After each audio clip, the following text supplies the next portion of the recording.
Welcome to the Dean's List, engaging conversations at the intersection of entrepreneurship, artistic expression, and holistic health. Experience wellness in full color, where fashion, beauty, and art blend with body, mind, and soul. Embark on a journey that dresses your aspirations in style, paints your life with beauty, and sculpts your well-being in every dimension. This is the Dean's List, where inspiration is always in session. Welcome to the Dean's List, where we journey through the kaleidoscope of wellness, imagination, and enterprise. I'm your host, Alison Dean, and today we will explore neurofeedback's revolutionary role in wellness with Katie Packwood, the driving force behind empowered neurofeedback. Since becoming a nutritional therapy practitioner in 2011 and discovering neurofeedback in 2016, Katie has been dedicated to uncovering the roots of chronic health issues. We'll dive into how neurofeedback is changing the wellness landscape and take a closer look at Katie's journey as an entrepreneur. Prepare to be rewired today. Welcome, Katie. Hi. Nice to be here. Good. All right. So can you tell us a little bit about your journey into neurofeedback and how the passion for neurofeedback led you to start your own practice? Yeah.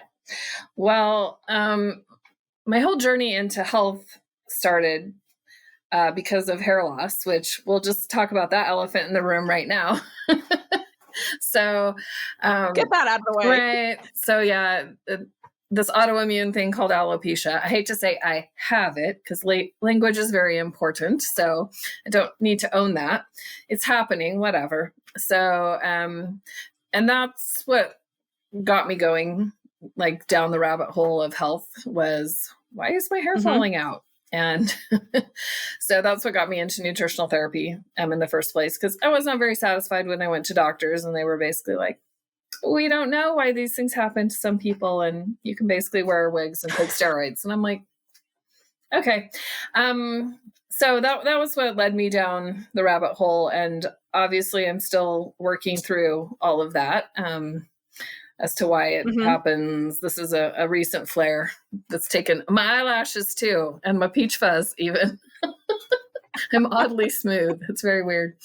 But yeah, and actually when I started in the health stuff, I was more on the level of, what nutrients do I need to take? Don't eat gluten, don't eat dairy, like all that kind of stuff. Heal your gut, blah, blah, blah. All that stuff's super important. Not saying it's not. I feel though, like my journey has led me into diving more into like unresolved trauma and more like spiritual conflicts and things like that, and how they end up coming out in our physical body. I feel like the universe gave me this because I'm very dense. I have a very dense constitution. I have a very high pain threshold. And so it's almost like the universe is like, she's pretty dense. If things hurt or she's just a little inflamed and a little overweight, that's not going to get our attention. So we need to do something obvious. So thanks, universe, for giving me the obvious thing that helped me get into this space. But honestly, I love the work that I don't know what else I would be doing right now. I majored in French way back in the day because apparently I didn't know what I wanted to be when I grew up. I just wanted to escape and go to France. So this has definitely been a way for me to discover more of my passion, which is I'm very intrigued by the human body, by the human, the mind, the psyche, the brain. Like we're essentially a giant quantum computer. Yeah. And how do we work? And how can we learn how to fix ourselves? So that's pretty much been what's led me along on my journey. So there are a lot of people that don't, when I say, hey, I do neurofeedback, they don't know what I'm talking about. So in the elevator pitch, maybe more, you can elaborate a little bit more than an elevator pitch, but how do you describe neurofeedback to people that have never heard of neurofeedback and like the value that it can bring to one's life? Yeah. Good question. It actually took me probably a good year or two of doing it before I really understood it too. I was like, I don't really know how this is working. Essentially, neurofeedback is a way to get direct real-time feedback from your brain. So it's sort of like giving your brain a mirror so it can see what it's doing. so it can learn how to self-correct. And our brain is working so fast. Our conscious mind, which is where we think we're in control, we think our conscious mind is the end all be all of our daily existence. But in reality, our conscious mind is really only in charge like 5% of the time that we're like consciously choosing things. The other 95% of our day, we are just deploying the autopilot programs that we have picked up over the course of our lifetime. And if you think about it, the brain is a giant feedback machine. It's learned everything it knows through feedback from the environment. And, little babies, that's why they're putting everything in their mouth and they're touching everything. And, they're doing a lot of exploring is because they're literally mapping their world through their senses. And that's how the brain develops, is through, this input from the environment. And then we interact with it. It's like why your mom says, don't touch the stove. And as a kid, you're like, why? Like, what is that? And then you touch it and you're like, oh, that's what hot means, and I didn't like that. That hurt. So I won't do it again. So that's feedback from the environment. And that's it. What we could call an inhibit is like, touching a hot stove. There was a consequence. It was hot. We got burned. We learned we don't do that. Okay. So our brain's learned all of its functions through this environmental feedback. So neurofeedback is just biofeedback of the brain. So biofeedback is any information you're getting from your body via like an instrument. So like taking your temperature, that's biofeedback. A heart rate monitor, that would be biofeedback. Your blood pressure, it's biofeedback. And you can utilize that to like learn, like say a heart rate monitor. You would wear that when you exercise so that when you're working out and you're trying to get in your zone of like, your peak performance zone, you start to realize, so like you're looking at the monitor to see what the numbers are because you kind of know intellectually it should be between here and there. And then, but you're internalizing that once you do it enough, you're like, oh, I know now when I'm in the zone because I can feel it because I've used the feedback from this instrument to show me when I'm there. And then now I've like learned what that feels like. So neurofeedback's really using the same principles. It's just giving your brain information about what it's doing at the level of frequency, feeding that back to you in real time. And then your brain can learn from that how to self-correct. I know it sounds so in your practice, that's not. Oh, no, well, yes, it's very complicated. But like, I think it's also interesting for people to understand the types of people that come see you, right? So in like kind of the spectrum, because it could be people that, well, I mean, I think I'm a really good example of this, right? Like between myself and my husband, right? And just the differences between the both of us and the use case. It's like, I think that they're really, well, you say this, like everyone benefits from neurofeedback, right? It kind of doesn't really matter. I think the way you explain though, the effect it can have if you really are struggling with specific things versus someone that's just trying to optimize or just give their brain a workout. I think that's an interesting way to just calibrate for the audience who should come see you or who should seek out someone that what neurofeedback is, why you might want to do it. So I get a wide variety of clients. I work with quite a few kids. And actually neurofeedback has probably been most studied in context of like ADD, ADHD is where there has been actually a lot of, studies done that validate neurofeedback as, really effective therapy for children in lieu of drugs. It's actually been named a level 1 therapy on par with medication for like ADD, ADHD. So get quite a few kids. I get a lot of kids who've been adopted, who have early childhood trauma, who've had birth trauma. A lot of kids who are bad, the bad kids. I get a lot of them. The ones who are always getting in trouble at school, who can't manage their emotions at home. They're the, kid who's always picking the fight in the family and the family walks on eggshells around them. Kids on the autism spectrum. And kind of a common theme of kids and adults I work with is poor emotional control, that they're not very good at self-soothing and having good emotional regulation. And that's really goes back to their nervous system being like stuck in fight and flight from previous traumas.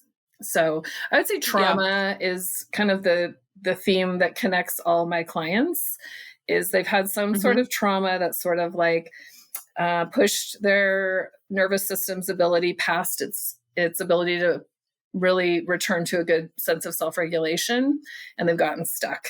And then you kind of get in the loop of, a midlife crisis.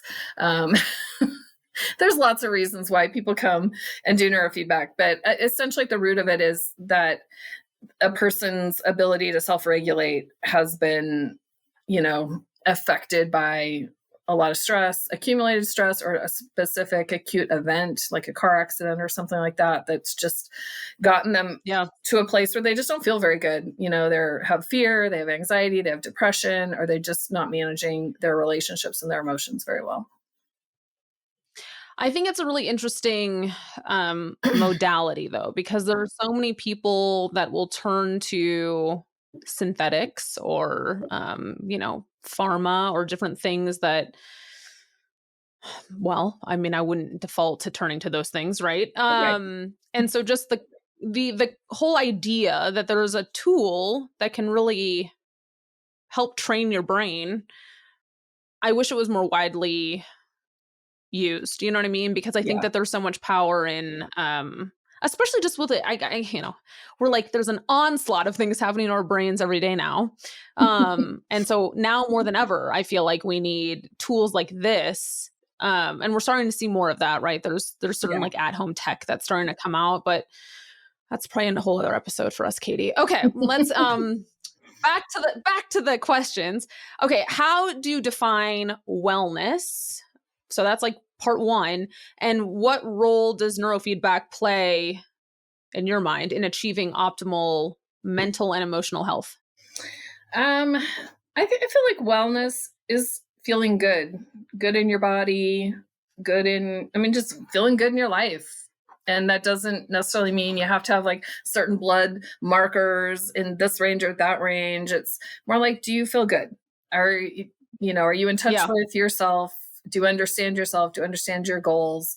Do you have good relationships? Are you happy? Can you, muster joy in your life? Not that you have to be happy all the time, but and then I think one of the biggest tests of wellness is if something very intense or stressful happens, what is your capacity to deal with it? Are you resilient in the face of stress? And that's essentially what neurofeedback is doing, is it's self-regulation training, and it's to help you be more resilient, because you can't stop stress from happening. You can't stop life from happening to you, but you can improve how you respond to the things that happen to you, out of the blue or on a chronic basis, dealing with your job, dealing with your kids, dealing with all the things we have to deal with. I think that's well said. The response to life, right? And I think that there's a lot to be said for the stress we can kind of create in our own lives. And so from like a well-being perspective, how neurofeedback can balance you, I think in those times of like a high stress type situation, obviously that kind of enhances your overall, I think, well-being. So I certainly, it's really that ability to, with whatever comes at you, that you feel like, oh, I can deal with this. And what I'm looking at when I'm doing, when I get a new client, kind of my process with them of helping them, move more toward wellness in their life. And I don't like to define what wellness is for my clients. I like to ask them what their goals are. Why are you here? What are you hoping to achieve with this? And people have wildly different goals, and some people it's like, I just want to be able to sleep through the night, or I want to be able to, have a conversation with, say, my mother-in-law or somebody that really bothers me, and not get all upset about it. Or, people have a lot of different goals, but essentially it's like, I want to operate better in my own life.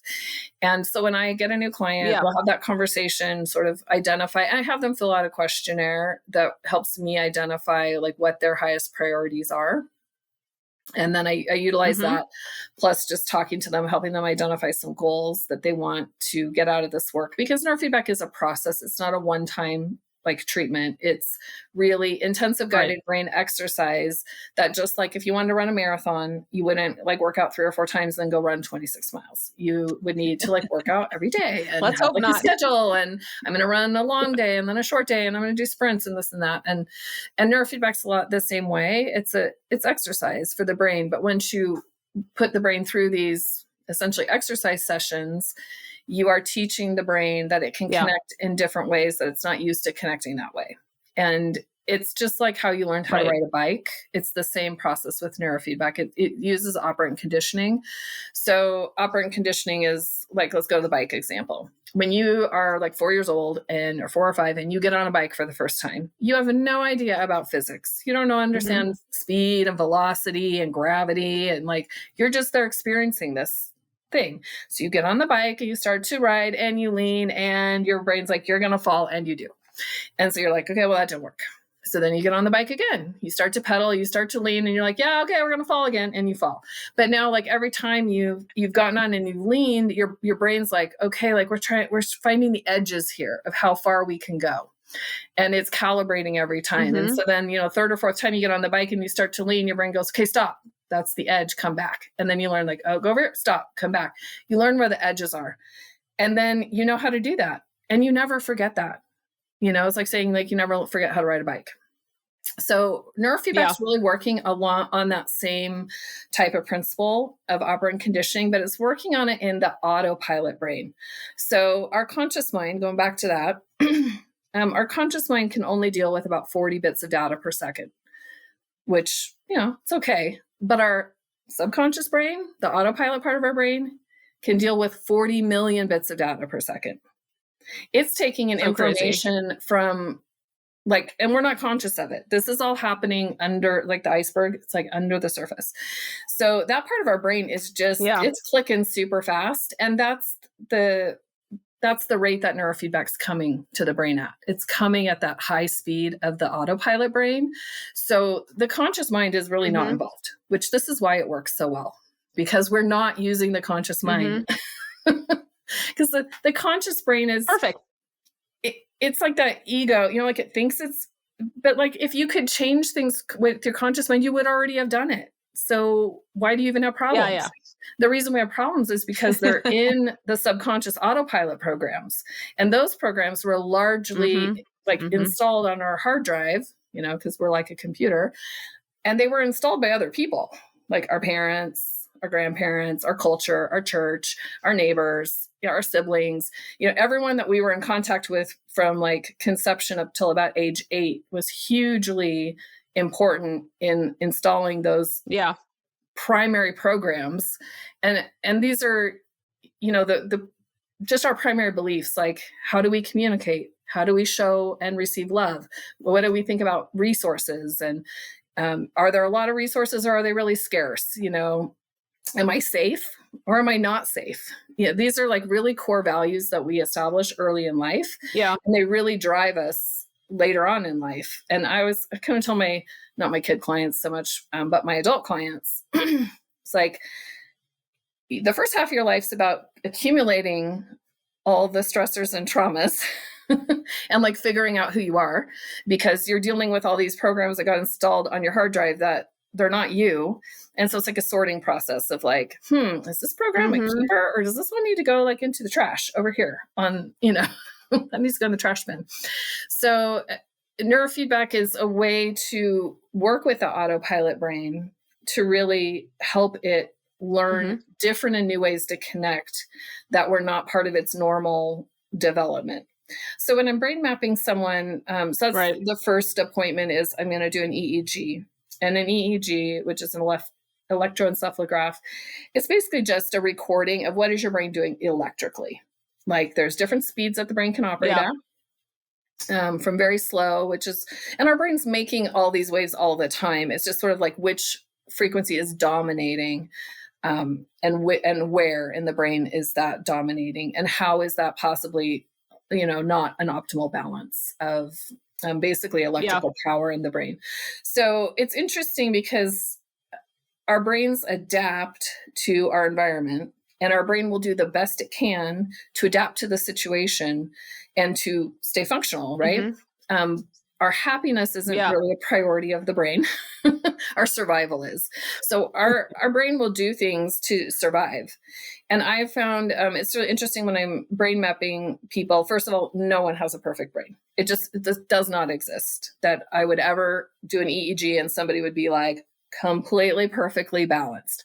I mean, sure, it's maybe possible, but not likely that's because our brains have all adapted to our stressors. So what the brain will do in the face of stress, it'll do a couple of different things. It will either like slow way down, where the slow frequencies start to dominate, or it will speed up. And so those two responses to stress and the way that they, show in people is because we've all had stress. So it's our brain will do its best to adapt. So the people whose brains slow way down, those are the type of people where their brain's like, I just don't want to deal with this. Like, I'm going to blunt this because this is painful and I just really don't want to deal with it.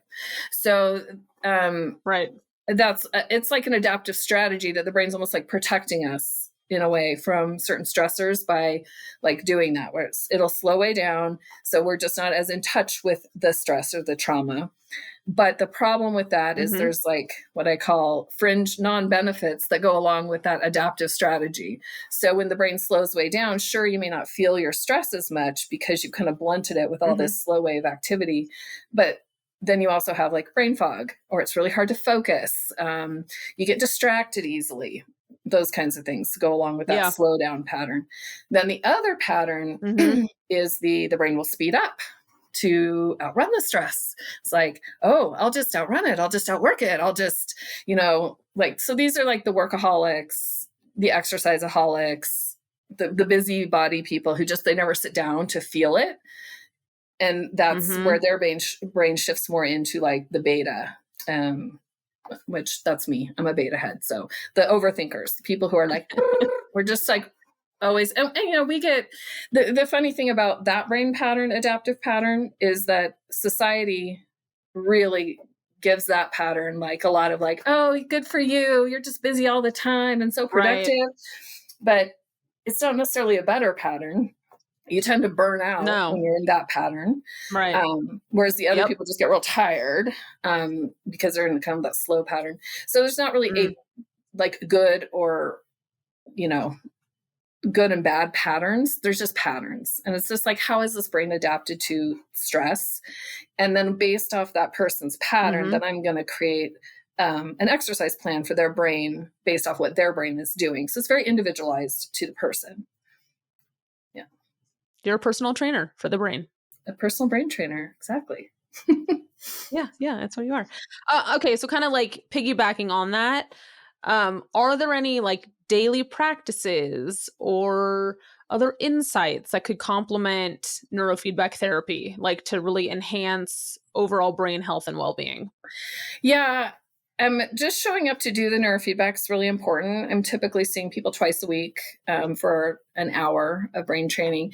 And anything people do outside of that is going to be helpful. Anything that's healthy will help, neurofeedback work better. So if you're eating a healthy diet, if you're limiting your screen time, if you're, going to bed on time, getting enough rest, if you're getting out and getting some exercise, you're getting some sunshine. I mean, a lot of times in this way, I kind of like had to quit doing like nutritional therapy because I was like, honestly, I just feel like I'm your grandma. I'm just telling you obvious things. Like, it's like, oh, you're cranky. Did you have do you need a nap, or have you pooped today? Yeah. Have you had some water? Like, really the basics. I think and health can get really complex, and there's so many supplements and this and that, so many things you could do. But like, if you're not doing the freebie basics every day, which is moving, hydrating, breathing, I can't tell you how many of my clients I can just tell by listening to them when they've got their headphones on that they are like mouth breathers. And mouth breathing's not good. It's really limits your oxygen. So just breath work, exercise, eating a good diet, journaling, all the things. Yeah. Obvious. Yeah. Okay. So managing the demands of running a business with your own personal wellness goals, obviously that can be challenging because life is challenging. how do you strike the balance yourself? And then what are your like daily non-negotiables or weekly non-negotiables, whatever your non-negotiables are for your own wellness? Good question. Sometimes I'll admit I can be like the cobbler's wife has no shoes scenario, where I'm too busy taking care of other people to take care of myself. But I actually do a pretty good job of practicing what I preach. Nobody's perfect. Yeah. I have done quite a bit of neurofeedback No. on myself, and it definitely has chilled me out. I used to be much more intense. Imagine that. But I actually used to be a lot more intense and a lot angrier. I had a lot of anger. So I definitely try to hook myself up here and there. I'm to the point where I don't need to do it twice a week, but usually at least once a week, I'll do neurofeedback, or I'll do some other sound healing stuff that I have. And I mean, the same things I was just talking about, I try to do those as, myself. I don't necessarily have like specific non-negotiables every day, but, drinking clean water, eating good food. Huh? Well, I was cold plunging. I was like, you don't? I did set, in the fall, I got very into cold plunging, and I did it 79 days in a row. And it was more of a mental practice for me of doing something unpleasant and just doing it anyways, even though it didn't take a long time, but it was cold every day.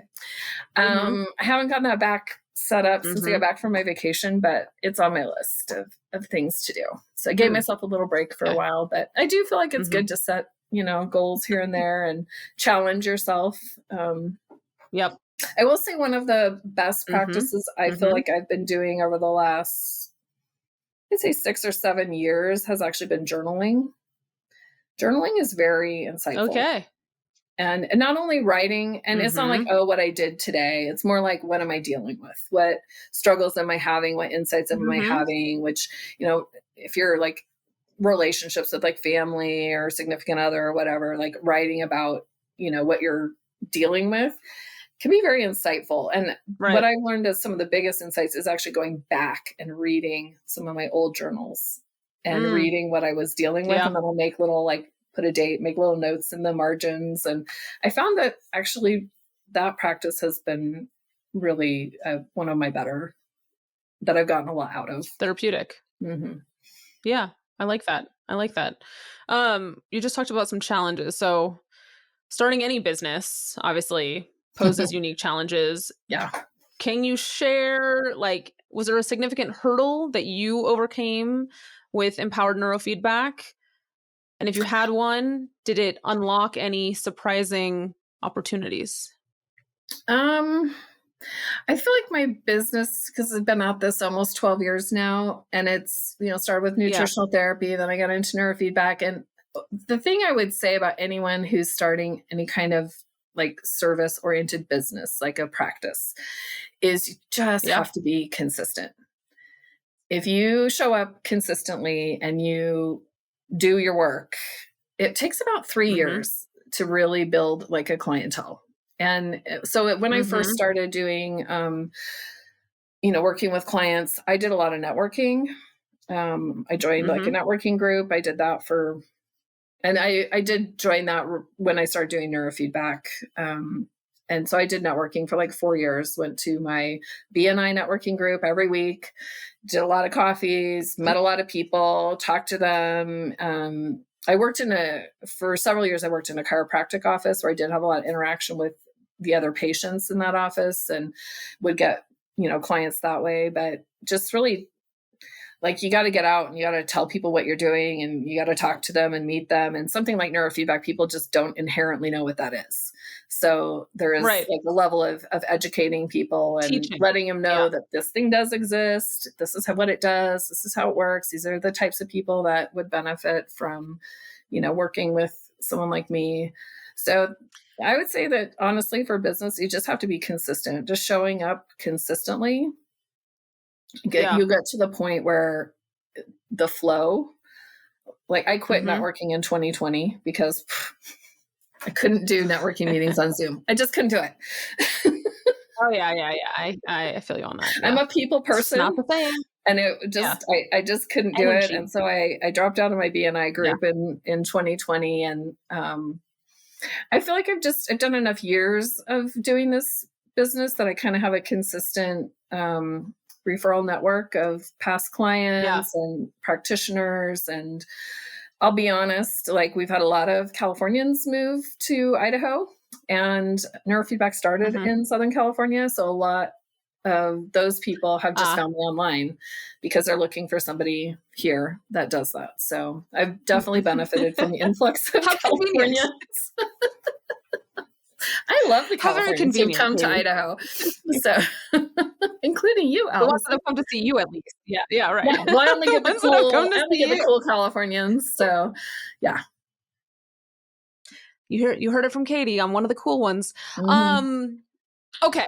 So I think that's very interesting. Just obviously consistency is key. I would definitely say that.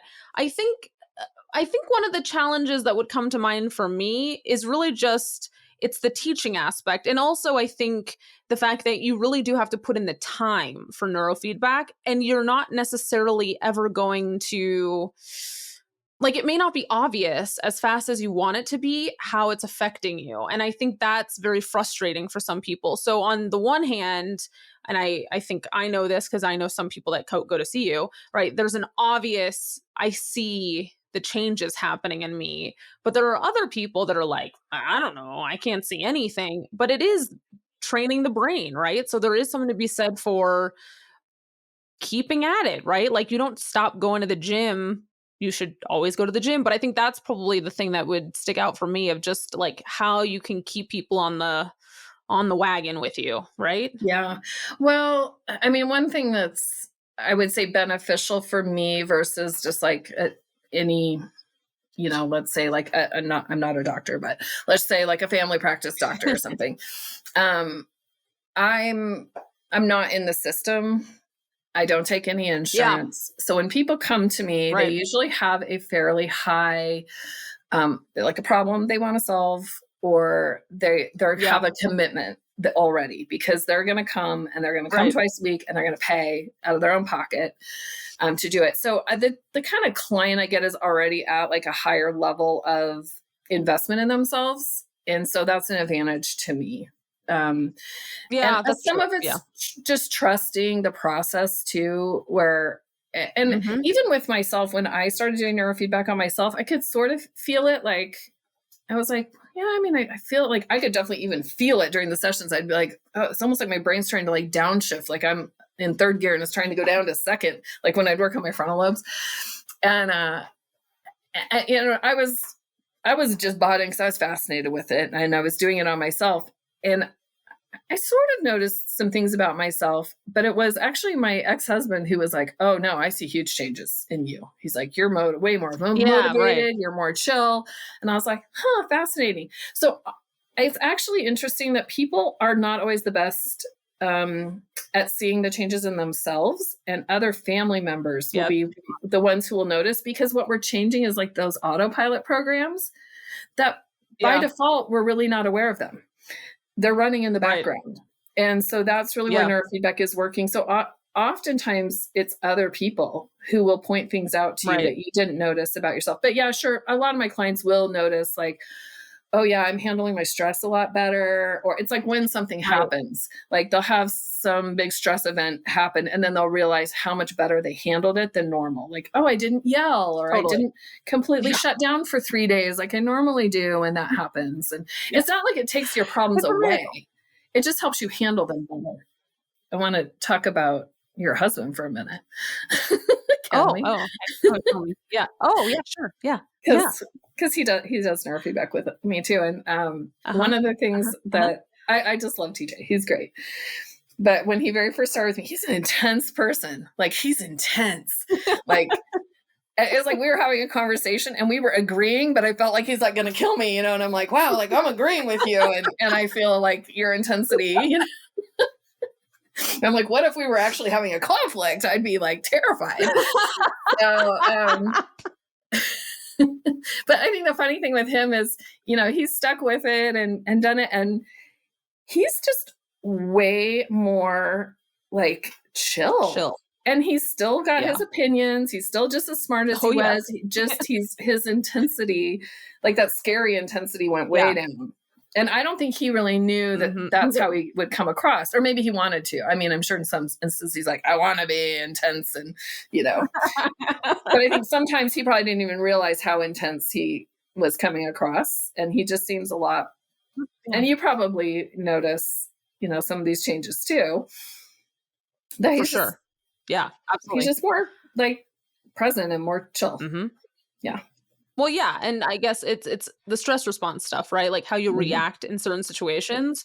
I absolutely think both of us have calibrated a lot in that respect, just the way that we, the way that we react to things, it has shifted. So I'm a full, I'll do PSAs for neurofeedback. Totally fine. I think it's, and if I could have like a little room in my house, I'd have one, Katie. You already know that. And I'd be like, sign me up. How do I get a little, like a neurofeedback bay in my house, right? We could talk about that. It's possible. But, and I do end up working with actually multiple members of families. I've had that happen quite a bit, because it's like, I'll have a family bring in a kid who, it's the problem child in the family. And then they see these changes happening and they're like, oh my gosh, that's amazing. And then I'll have the parents be like, I need to get in here. Yeah, of course. So I have ended up working with multiple family members, and it really is a huge benefit to the entire family. I mean, even if just one person in a family does neurofeedback and can calm down, especially if it's that one person who's, routinely losing it, and causing a lot of drama in the family, it makes a huge difference for the entire family. Yeah, totally. 100%. Okay. In starting Empowered Neurofeedback, were there any risks that you took that were really crucial to the business? Or did you take no risks that you thought? Yeah, when I first started it, it was kind of how I came across it. I was actually at a conference for something totally unrelated to neurofeedback.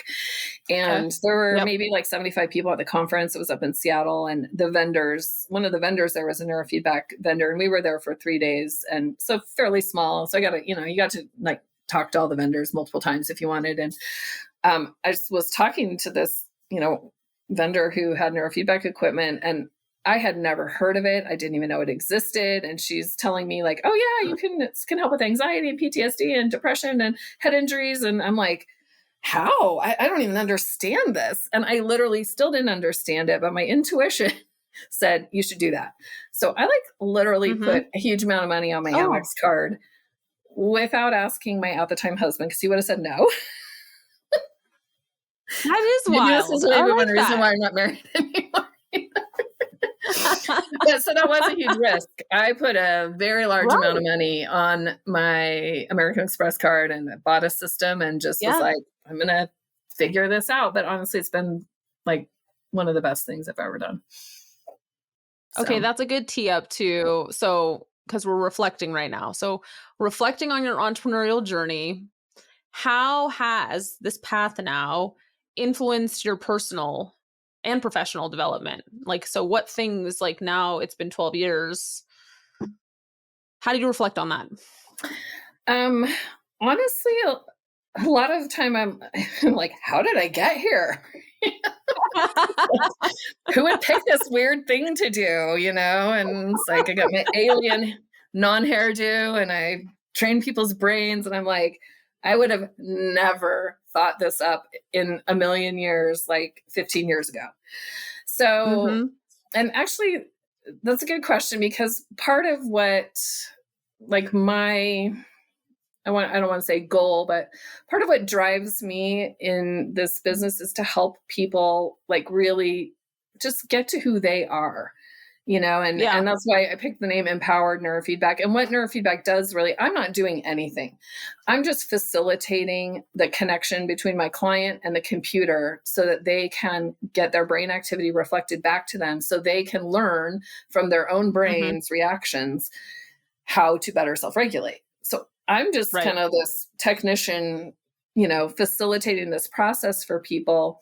And then also giving them, that space to reflect to me, what they're noticing about themselves, kind of the ahas they're having. Because one thing about the process of neurofeedback is it's like a waking up process for this person, because when your brain gets better regulated, when your brain's connecting better, it's just like you're better at organically solving your own problems. And you're just better at understanding yourself and seeing yourself in a more like objective way. So part of, my kind of guidance to people as they're going through this process is, first of all, letting them know that the rules of neurofeedback is don't think, don't try, don't judge, just notice the feedback. And that's really hard for a lot of people, because I get a lot of control freaks. It's part of their problem. So they just they want to be and they want to control everything. And it's like part of life is learning how to only control the things that are actually within your control and knowing what those things are. And for when you can get your brain working better and you can get out of fight and flight, you get your nervous system calmed down. It's just like so many people have this sort of like aha, where they can see themselves more objectively. They can have a lot more self-compassion. They can see their shadow of themselves with like, oh, okay, well, I bet a lot of people struggle with that. I'm not a bad person just because, X, Y, Z. So I just noticed so much it helps people like really kind of become more of who they really are and have a lot of ahas. And so it does have a lot of kind of like spiritual aspects to it. And some of my clients want to go down that route more than others. I have some people who are just like, I just want to be able to focus better because I'm taking these tests and I need to pass them. And I'm like, I can support that. And then I'll have other people who are like, I want to understand. Give me everything. Yeah. I want to understand the higher realms and what is my purpose and, the spiritual stuff. So I really, I kind of try to meet people where they're at and find out what they want and go down that route with them. But a lot of my clients have some pretty big realizations about themselves and their patterns within relationships, their patterns in jobs, their self-sabotaging, stuff. They can end up like acknowledging it in a less, charged way, that they get that little bit of, it's like getting a little pause button. I actually had clients describe this to me. I had a client who he had deployed to Iraq and definitely had a lot of like PTSD type stuff. And I was friends with his wife and she was telling me the stuff she was noticing about him. And she's like, yeah, it's weird. It's just like he got a little pause button all of a sudden. Instead of just, like reacting to stress, he would like get that little pause where you can actually make a more informed choice. And I get that feedback a lot too from parents who notice that about their kids who are going through neurofeedback. Like instead of just being so impulsive and, just acting out, they'll like catch themselves, or even if they still do it, they'll say, I'm sorry afterwards. And that was like not part of the recognize. So it's sort of this very interesting, like kind of, I'll notice with kids, like you'll get this feedback from parents. Well, like, okay, they're still melting down, but they're recovering faster. Okay, they're still having meltdowns, but they're not as long. And then they're saying, I'm sorry. And then eventually be like, oh yeah, they're hardly melting down anymore. So it's just that, steady progress of being more in control of yourself. Is that, do you think, the most rewarding aspect of the work that you do? Kind of the effects that you can see with all your clients? Yeah. I wouldn't be doing this still 8 years later if it didn't work. And and I get people with weird problems because they're the ones who will come do something weird like neurofeedback because, it's like, well, what else are you going to do about something like I've worked with kids with tics and Tourette's, where they're not in control of this, bodily function, and it's a brain issue. And bedwetters, I've had, 12-year-olds who are still wetting the bed. And it's just that like the brain and body are not connecting correctly. And when you do some sessions and they're like, oh my gosh, like this is crazy how this is working. There was one lady who had tinnitus ringing in her ears. She was in her 60s and she had that since 5th grade. So like 40 years of ear ringing. And after doing neurofeedback, it was mostly gone, except when she would get really stressed out, it would come back. And I've had mixed results in like things like tinnitus, but there's like no drugs for that.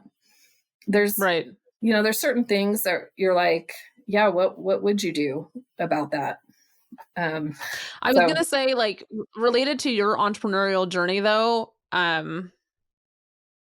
and like how it really, I think, reflecting on the path that you've taken personally and professionally, I think a lot of you choosing neurofeedback, and I'm talking for you right now, Katie, but my assessment is you have a very clear like understanding of a gut instinct or a gut feeling, because I think you're pretty tuned to, or you gravitate towards things. And when you gravitate to something, you don't really second guess it. You kind of are like, yep, and I'm going to do that too, or I'm going to start that, or I'm going to, and I feel like, I don't know if it was choosing the neurofeedback at that time, at that conference or whatever. I don't know if that was the impetus or if you'd been like that forever, but I think that that's an interesting element of all this. Like, this really has unlocked, I think, a lot more intuitiveness for yourself, probably, Yeah, I would credit the initial intuition to get into neurofeedback as maybe that was just like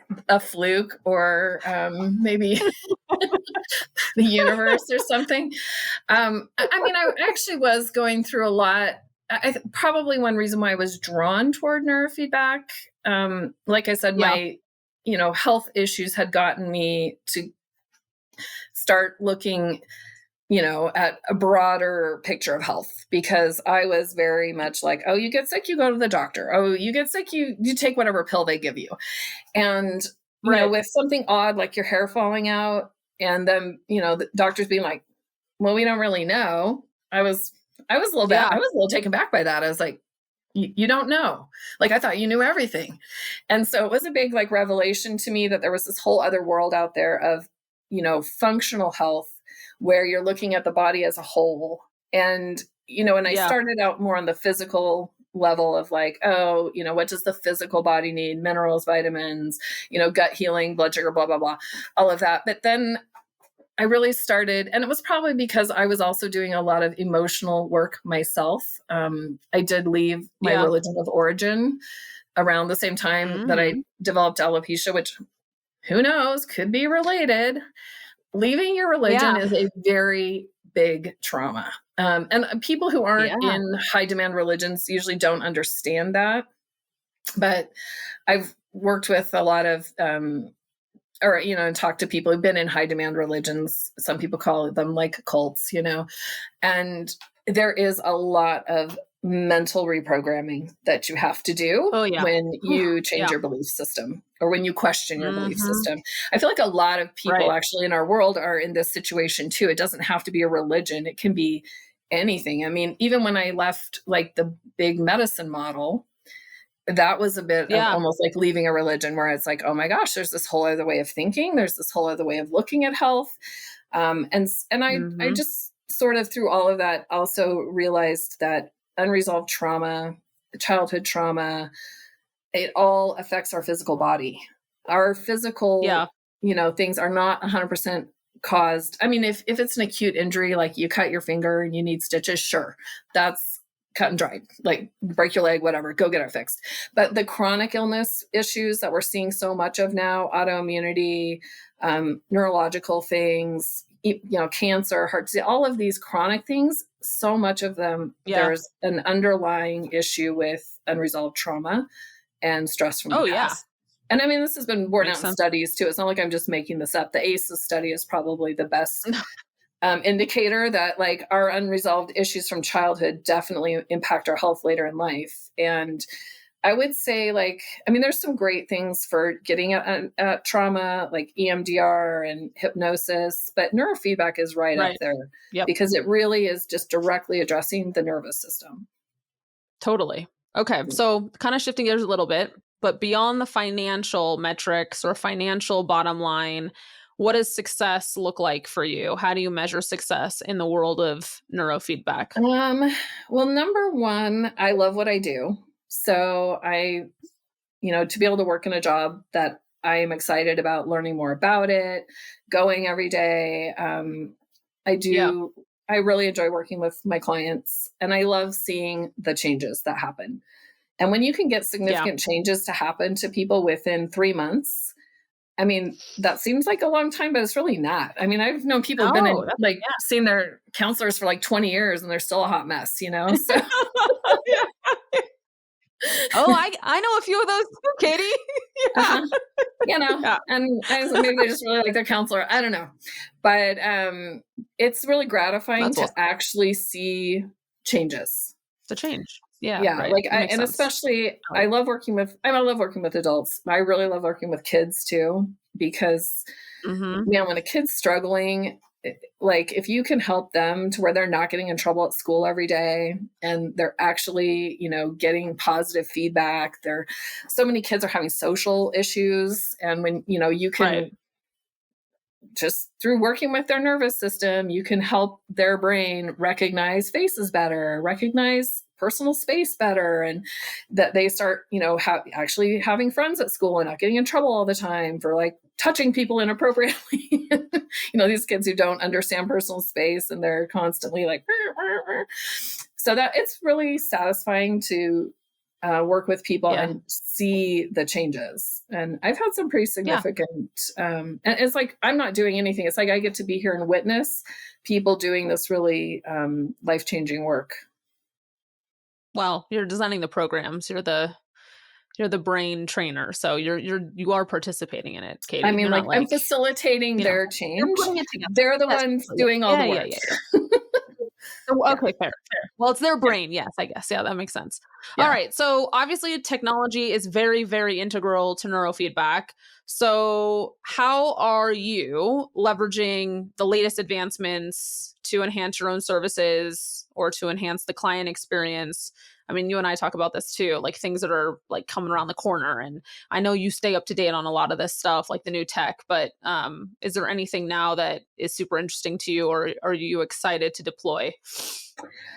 Oh gosh. I mean, I think it's exciting to me that, because even when I started in functional health, people weren't really talking about frequency and frequency medicine so much. But the past few years, and maybe I'm a little biased because I'm very like, have my finger on the pulse of that kind of stuff. But it seems like there's been a lot more open-mindedness about frequency and people recognizing that actually everything is energy. And when you can work with your health, because we're just energy Electric too, beings.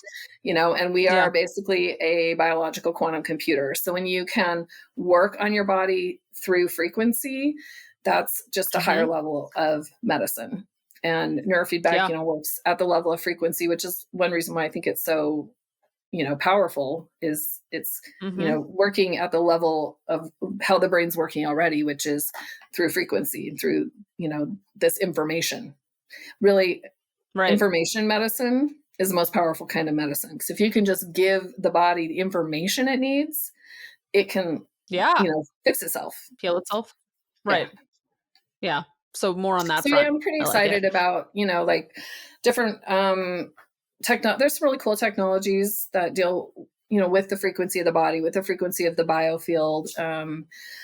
I'm really fascinated by gases like oxygen and hydrogen and ozone and just the basics. I mean, when you look at the human body, we're basically just made of a few elements. What is it that creates all of this? Yeah. For those listening, if you're lucky enough to become a client of Katie's, or if you already are, you know that she has a very impressive biohacking office. Like she has the coolest things everywhere, truly.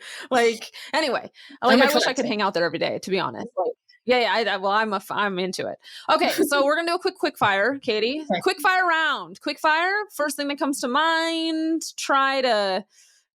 Don't think too much, right? Just that's hard for me. I'm a beta head, Alison. Okay. I know, okay. Drop early bird or night owl? Oh, night owl. Night owl for sure. Coffee or tea? Coffee. Favorite color? This Coffee's color. Your favorite color? No, this color. Like teal. Okay. Teal blue is my favorite color. Okay. What was the first job you ever had? Babysitting. You mean the first paid job where I had like to fill out like tax forms, like W-2 forms? Or like the first job I did, which was probably babysitting let's do large both then. Mormon families for like Babysitting and $1 per hour not even $1 per hour per kid. It was more like $1 an God. hour. It was terrible. Cloth diapers, dude. It was bad. Okay. So yes, And then that was what my was the first first job. W-2? And then That W-2 was first job? That was at the Chateau de Boissy retirement home where I served dinner to old people. It was a great job. Oh, It was fun. I love that. Oh, yeah, I can see that. Okay. What's the one app on your phone that you can't live without? Oh, I mean, texting, the texting app. Messages. Okay, fine. Okay, good. What's the one? Yeah, that's fine. What's the one word you would use to describe your business journey? One word, business journey. Weird. Weird. Okay. Weird. If you could have, I like it. If you could have any entrepreneur as a mentor for a day, who would it be? Ooh. Well, that's a tough one. Entrepreneur. Honestly, I'd probably pick the guy who's trained me in neurofeedback to come hang with me for a whole day. His name's Pete Van Dusen. I love that. I love that. He's just, shout out he to just Pete. knows so much. He's a wealth of knowledge. So yeah. I like it. What's a book that has significantly influenced your business mindset? Oh, book. I don't read books, Alison. I only listen to them on Audible. You only collect them. Yeah. Well, that's influenced me on business. I mean, I can tell you what the very first book that got me down the rabbit hole was, which is called Good Calories, Bad Calories by Gary Taubes. That's an excellent book. Okay. It got me rethinking like all of my preconceived notions about metabolism and health. And not only that, but the like politics around health and health policy. Interesting. Okay. Yeah. Add to cart. Made me realize what a lie the whole 80s was with the whole low fat thing. Which was all a lie. I lived it. Like, let's not even. It was like, oh, don't worry, if it's fat free, eat all you want. It's like just spooning sugar into your mouth. Not so much. Okay. Besides your own, what is another favorite small business? Oh, in Boise? Health business or just anywhere? Any other besides your own, Katie? Oh my gosh. Okay. Let me think. There's small business. Well, I really appreciate like independent restaurants and like farmers markets and, you know, people who are actually like producing quality food. Yeah. Not full of crap. So just anyone that's doing that. I would say any independent farmer or restaurant that's actually serving real food. +1 to that. If you could instantly acquire one new skill, what would it be? Being psychic. Oh, I like it. If you could time travel to any period in history, which era would you visit? Ooh. I feel like the late 1800s would be really fascinating, like in Paris. I feel like someone else said that. I love this. Okay. I can start like a sub club of just all of you that answered this way. If you weren't doing neurofeedback, what else would you be doing? Probably some kind of counseling or helping. giving people advice. I love talking, and I'm like, I don't know how I created this job where people literally pay me for my opinion. This is amazing. Perfect. I love it. Well, that was the quick fire. So well done. All right. Looking ahead, what do you foresee for your business in the next 5 years? Oh gosh. I would really like to expand to teaching more people how to do neurofeedback, training people how to do it. I feel like there's, I mean, especially after the last 4 years, so many people need mental health help, and neurofeedback is actually really effective, and it's non-invasive, and it just makes people smarter and happier and better. So I would like to train either practitioners or I'd like to help families who have, you know, like when you have more than one kid, or even even Yeah. all parents could use neurofeedback too, but I know people tend to prioritize their kids.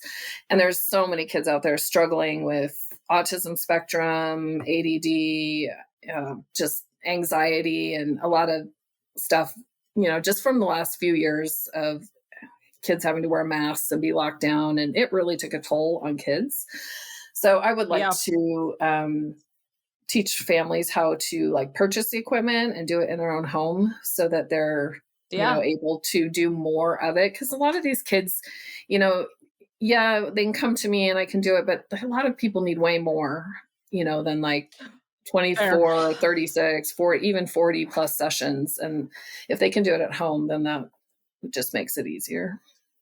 If they'll do it. I like that. Okay. Yeah. If they'll do it. Yeah. What's the one piece of wisdom that you'd pass on to a new entrepreneur in the wellness space or otherwise? I would say don't try to do too many things.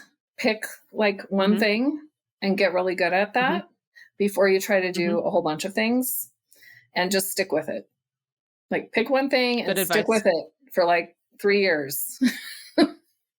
And then you can like add other things and coast. But I feel like one thing some health practitioners do that sort of shoots them in the foot is they try to do too many different things. Like they try to solve all the problems. And I learned that the hard way. I think it's confusing to clientele too. If things are, if there's too much happening, I think it's helpful.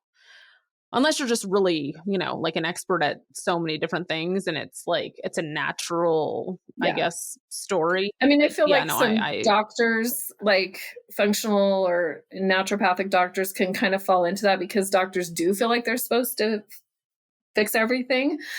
And that can be, and, maybe they can. I just know as far as business goes, it's easier to run a business, even in, health coaching or healthcare, if you pick like a special, kind of like a focus or a specialty, and you get really good at that thing.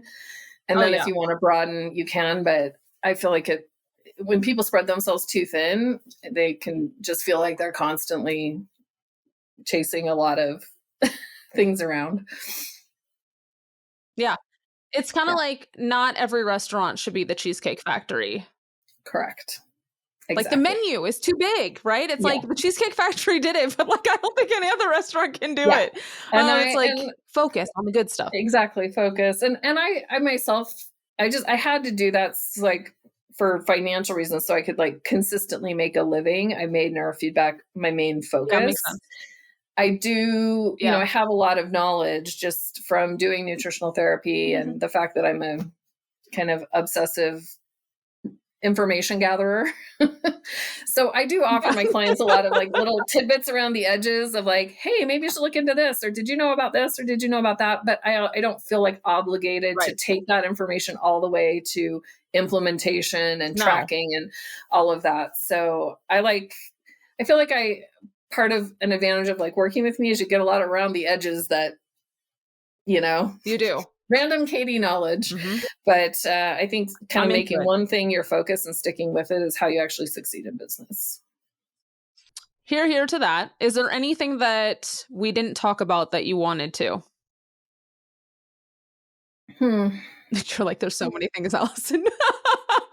I mean, not really. I could go on and on with just quirky little stories and things that I've seen happen with neurofeedback, but Where can people find you, Katie? So my website is empoweredneurofeedback.com, and I'm in Boise, Idaho. Perfect. So. And you're not so heavy with Instagram and social stuff, so website's always the best, right?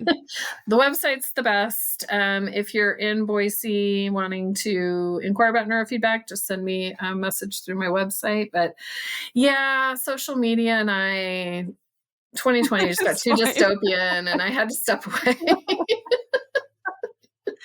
Well, Katie, I appreciate you, and I know so many other people do too. Thank you for being on the Dean's List. And hopefully you'll be back on for more stories at some juncture.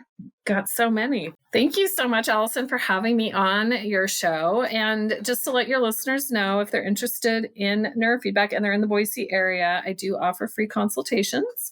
And if any listeners out there do want to work with me and they let me know they heard about me on the Dean's List, I'm offering $50 off my initial appointment. Amazing. Well, thank you, Katie. That is all right. Give Katie a call. Your brain will thank you. Mine certainly has.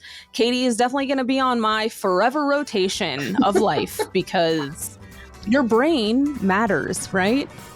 And thank you all for tuning into this episode of the Dean's List. Be sure to subscribe on your favorite platform to stay updated and follow us on Instagram at official_Dean's List. And YouTube at It's Official Dean's List.